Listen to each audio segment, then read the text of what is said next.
And away we go. It is the nightcap right here on BearcatJournal.com, brought to you as always by our good friends at Galactic Fried Chicken. Visit www.galacticfriedchicken.com. Download the app for Android, iPhone, everything Galactic. Stop down and see our guy Shane and tell him to pump it up. Save yourself 15% off your fried chicken, your tendies, your dippers, all the great sides, all the great appetizers. Maybe have yourself a cold beverage while you're there as well. And if not, they will bring it to you pretty much everywhere in the 275 loop. Just order from the app and you will get your Galactic Fried Chicken fix. All right, Aaron. Bearcats played tonight. They did. It was a bit of a slog. It was 69-58. nice. I posted this on Twitter. You did. This was a game where one team was embarrassed on Monday night, and they played like they were embarrassed on Monday night. Sure. And the other team won easily on Monday night and played like they thought the rest of the season was going to be easy. And they finally, in the final 10 minutes of the game, the Bearcats were able to kind of buckle down and make things happen, to get a little separation and get a victory. But this is, as Wes Miller said at the end of the game, this is one that they are going to have a lot on tape that is going to make them not so happy. So we talk about this often with football this season in particular, where I wouldn't want to be in some of these meetings with Coach Luke Fickell. We've entered that realm now with Wes Miller, where after tonight, I wouldn't want to be in that meeting room. Watching tape tomorrow is not going to be fun. No. Watching tape tomorrow is not going to be fun at all because, let's be honest, defensively, they were bad for most of the game. A large majority of the game. They were bad. They did manage. There were highlights. Yeah, they did manage at the end to get things going. I think from like the 7-8 minute mark until the 2 minute mark when they threw up a couple threes. They were like one of their last 13. And that's you will not be able to wear a team down the way they wore Cleveland State down often in conference. No, you will. Just if you've got as much depth as they've got. Not the good ones. Houston, no. But here's the problem here. I don't know that outside of Houston, there are any good ones in this league. So fair enough. Their depth is going to be an advantage. They wore Cleveland State down. Obviously, we're also worried about Maui. That's upcoming. Yeah, but you cannot win. You cannot win playing the way they did tonight in Maui. No, and especially, I mean, we'll worry about Maui when it's time to worry about Maui. But coming up quick. Yeah, Cleveland State in the first half just got a lot of what they wanted. I mean, they had 18 points in the paint. 18 of their 29 points were in the paint. They had 3 dunks. They kind of dictated the feel, the flow, the way the game was played. And, some of that was UC was obviously cold. They were cold for the entire game. They did manage to make 3 threes in the first half. They only made one for 12 in the second half, I think it was. Yeah, one for 12 from 3 in the second half. But Cincinnati let Cleveland State be the aggressor. And while Cincinnati was the better team, and they got up, did they get up by 9? I think they got up by 9 at one point in the first half.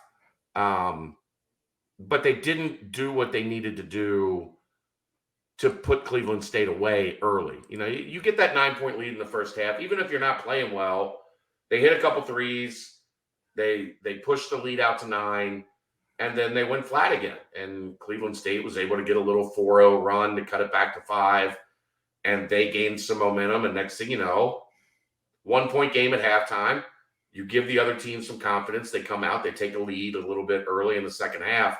I thought what really helped to swing things in UC's favor was that quick timeout in the second half. Cleveland State still battled and hung around for the next 5 or 6 minutes. But I thought that snapped them out of it a little bit. They went on a 7-0 run right after that timeout. I think took a 5-point lead. I don't know if they ever gave the lead back up after that. But what did we talk about? We're going to be concerns for this team coming in: defense, rebounding, rim protection. The rim protection was glaring through the first 25, 30 minutes of this game. Jarrett Hensley was embarrassed on that dunk. My goodness. Yeah, I mean, that happens sometimes. I get it, but that was that was a jump. That's why when Vic gave up that pass where he went as the help defense, left his guy standing wide open, Vic was like, go ahead. Well, I just felt like that was a tone setter for the game, though. That was early on, and that hyped up Cleveland State. Like, we can do this. Yeah, but they were. I don't think it changed anything from the way that they had played that way from the jump. Sure. That was an exclamation point, though. Sure, but they had clearly decided we were soft on Monday. We're not going to be soft again today. I also wonder how often we're going to see Landers Nolly that off. He was off tonight. He had a couple tough baseline jumpers. He still managed to get 16, but he definitely did not have the full arsenal flowing. And I think part of that, he didn't pass it particularly well. He made a few bad passes. He was not seeing the floor the way he normally sees the floor. And that opens up his offense. I think when he gets in a rhythm handling the ball and passing, I think that opens up his offense. And I think because he wasn't really in a flow, it felt like he forced some things. Did it feel like he forced some things to you? Watching it, I mean, sure. I mean, you put up 14 shots and you only make 5 of them. You missed all 5 of your threes. He helped himself at the line, certainly, going 6 for 6, and that a lot of that was in the second half. I feel like as he got a little more aggressive going to the rim. But again, I don't expect to see a ton of performances where he goes 5 of 14. 0 for 5 from 3. I asked Dave about this in part because I wanted to hear what he had to say. So for what a talking point for us tonight, I didn't think early in the game Cleveland State was being very aggressive defensively, and I didn't think they made them pay for that. They were jumping at shots. Guys weren't pump faking. They were overplaying ball handlers. They were overplaying passing lanes. And that's what a team does when they're trying to be the aggressor, right? When they're trying to frustrate you and take you out of what you want to do. Cincinnati allowed that to happen in the first half. I thought in the second half they didn't. They did a better job getting Cleveland State up in the air, getting them, off balance. And that's when they really – I mean, if you look at it, Aaron – it's an 11-point game. Cincinnati was 17 of 22 from the line. Cleveland State was 7 of 9. 10-point difference in free throws. Love that. 10-point difference in free throws was the difference in the game. But if you go to the first half, Cincinnati was only 5 of 6 from the line. Yeah. So they didn't do a great job getting to the line in the first half. But they definitely did getting there, 16 times and going 12 of 16 in the second half. Mm-hmm. So that was a big difference for me is they finally figured out a way to penalize Cleveland State for trying to be the aggressor. I know one of the things we talked about with Chaminade was how well they passed the ball, how well they were unselfish with the ball, and we were excited about that in particular in something that we had not seen in quite a while coming from a Cincinnati Bearcats team. And to only finish today's game with 13 seemed like they got deep in the shot clock more often than certainly more often than we saw with Chaminade, but more often than you would like to see. And it seemed like they were kind of getting back into what we saw all too often last season, where the play call breaks down and they don't know what to do with the ball as the play clock continues to run. So I don't know. That was a little concerning to me. Yeah, that's what happens when a team is overly aggressive. Like I said, the way they were playing the ball, the way they were playing ball screens, the way they were playing passing lanes, they were trying to, like, obviously they saw on tape what they did to Chaminade. They were trying to take that ball movement away. Mm-hmm. And I thought Cincinnati didn't do a good enough job making them pay for it. We didn't see a lot of the extra pass. No. Now, what I will say, or you saw it and it was stolen. Yeah, they did have a stretch, and that was like the stretch from the final media timeout to the final media timeout of the first half to the timeout West called early in the second half. I think they had 5 or 6 turnovers. You also didn't score the last 240 of the first half. Yeah, because it's hard to score when you turn it over every possession.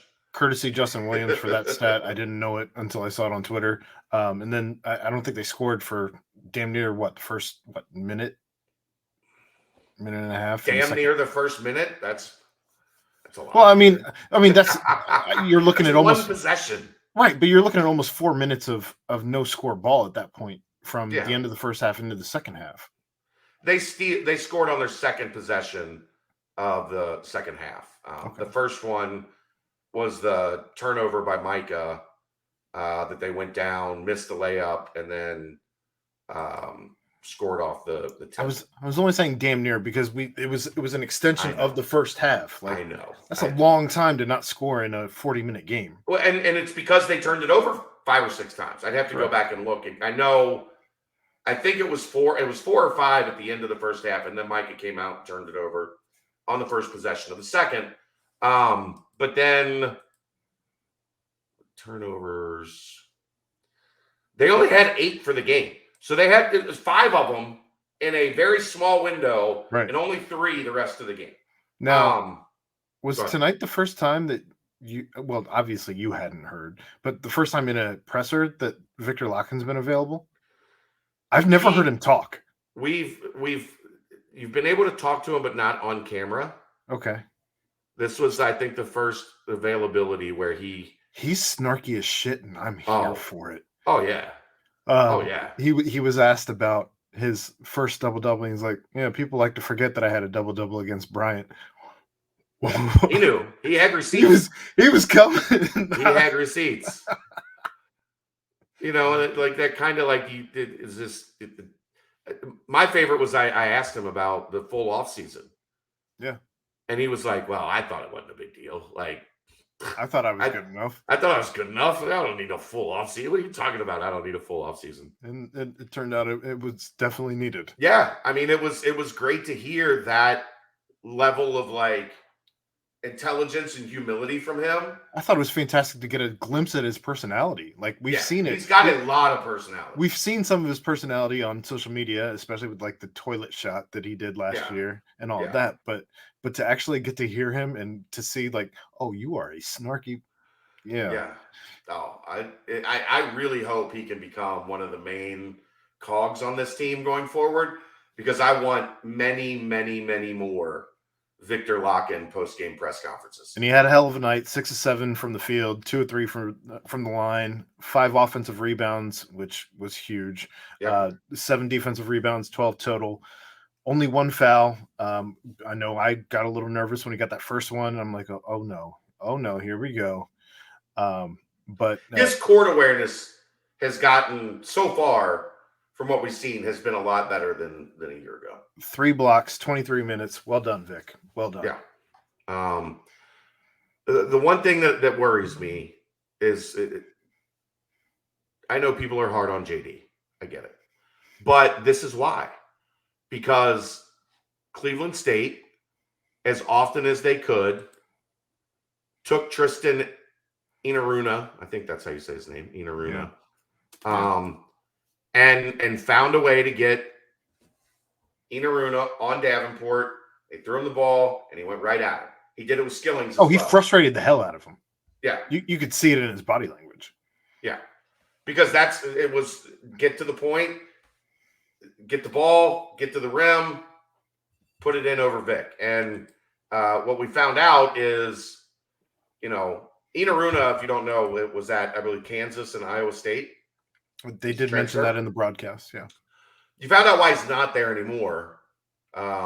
then why is it Cleveland State? Because he got to where he wanted at will, but he was only 7 of 19 from the floor, taking a lot of shots that were within 5 feet, 7 feet. If he would have played better, this thing could have been dangerous. But that is on tape. Everybody knows it. JD did better at the end of the game. He got a stop, forced him to go to an awkward kind of like left hand coming across the lane shot that they got a stop on. And then he had the play where he went out of bounds, saved the ball, went out of bounds, and then came back in for a block. Yeah. He picked it up at the end of the game. But teams are going to continue attacking him. And I think they're gonna do the same with Dan when Dan's in, unfortunately, right now, because he's got so much that's already in his bag offensively, but defensively, teams are going to come at him. He's a freshman. He's skinny. Like, they're going to come at him. Interesting you bring up Dan, because that was the next point I wanted to make. Obviously, you had John Newman out, apparently is a knee injury. I'm worried about a little bit about this. Well, that said, you saw obviously escalated minutes for both Dan Skillings and Jarrett Hensley.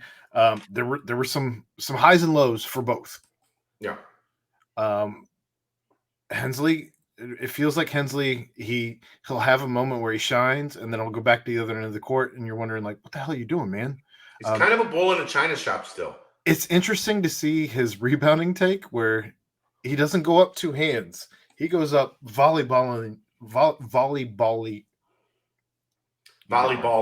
There it is. Yeah. I'm struggling with that. But you're going to have to practice that. So you're going to get some reps in tonight in front of the mirror. Apparently. Volleyballing.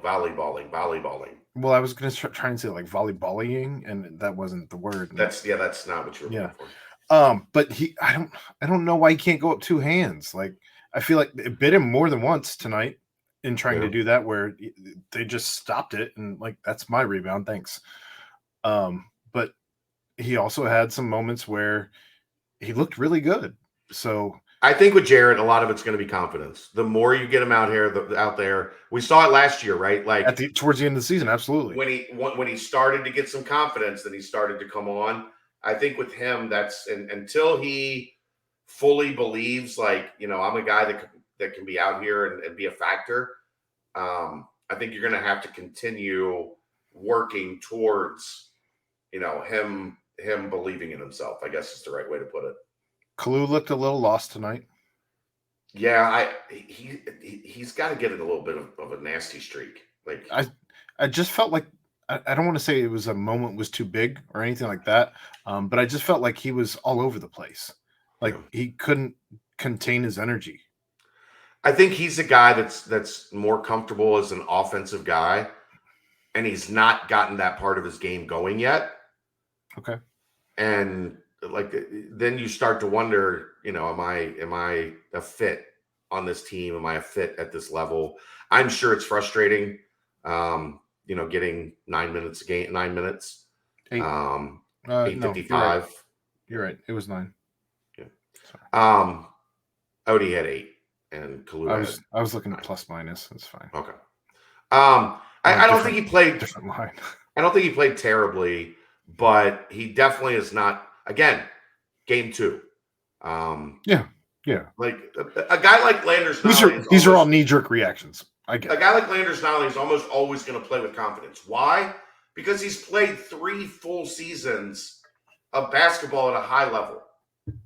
Yeah. Kalu has played a lot, but it was at Old Dominion. Like, and you're on a new team. You're trying to make an impression on your new team. That confidence, I don't see him playing with confidence yet. It would be a disservice if we didn't talk about the job that David DeJulius did tonight. He was as about efficient as you could ever hope for. 9 shots, 16 points. There's money from the line outside of 1 bad trip. Assist leader at 6. 2 for 2 from 3, 6 of 8 from the line. It was great. Chipped in 3 rebounds. And they were running at him like it was last year. At one point, he was triple teamed under the rim. He was triple teamed. they were treating him like it was a scouting report from a year ago. And guess what? Why Because wouldn't you you? had Landers, because you had Vic, who played really well. Mhm. Cincinnati was able to make them pay for that. That created a little space for Dave, and that allowed Dave to get going. Landers went. Go ahead. Go ahead. No, I was just going to say, it was a frustrating game to watch. Obviously, you're happy with the win, but this is why you play these types of teams early on, right?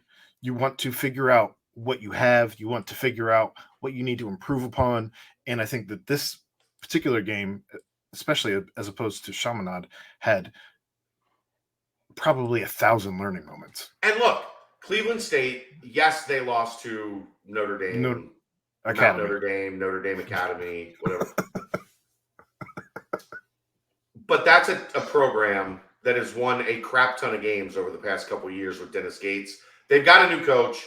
They're building in a new culture, a new system. But there's guys there that have won, right? Like there's a dude from Kansas on their team. Like Kansas went after him. Dennis Gates was a prominent name in the Cincinnati coaching search when Wes Miller was hired. Correct. Why? Because he did a great job at Cleveland State. Now he's at Missouri. He's coaching in the SEC. Why? Because he did a great job at Cleveland State. Correct. So they've got winning is in their DNA. And they weren't just going to roll over and die. No. Because they were terrible on Monday to open the season. So you got their best shot. The other thing, this team's going to need more from point guard. This is one of the more frustrating games that I've watched from Mike Adams-Woods in his career. He didn't do a whole lot. 3 points, No. 1 of 4 from the floor, 2 assists, 2 rebounds. And obviously he's trying to refigure out for the 4th time in his career what his role is, because it's not really defined. But Aaron combined 41 minutes between Rob Phinisee and Mike Adams-Woods. 41 minutes, 3 points, 1 of 6 from the floor, 0 of 4 from 3. Micah got to the free throw line once. Micah had 2 rebounds. Rob had 2 rebounds. Micah had 2 assists. Rob didn't have an assist. That position has to be better. Well, you have to get more. Micah had 1 steal. Rob didn't have a steal. You have to be better. You have to do better. At some point, it's going to come down to if this does not get better. At some point, it's going to come down to we're done trying to fit square peg round hole, and Dave's going to get 20 minutes a night at point guard, and you guys can split the other 20 minutes, or Dave's going to get 17 minutes at point guard and 10 minutes at 2 guard, whatever. Yep. They have to be better, and against a program like Cleveland State, you need those 2 guys with the ball in their hands to be better. All right, we've gone longer than expected, but player of the game, Vic or Dave. I mean, it's close on both of them. It is. That's why they were both at the podium there at the end. Just because I'm going to go Vic. Dave has been player of the game a lot. Fair.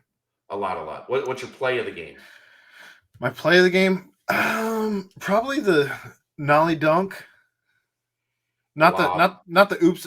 I don't know if I'm going oops at the end or his first dunk of the game. Yeah. Either one. I mean, you take your pick.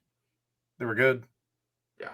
Those were probably definitely at the top of the list. They're doing a lot of alley oops though. I think I tallied 4 in the game. Yeah. If you're counting the layup alley oops. Yeah.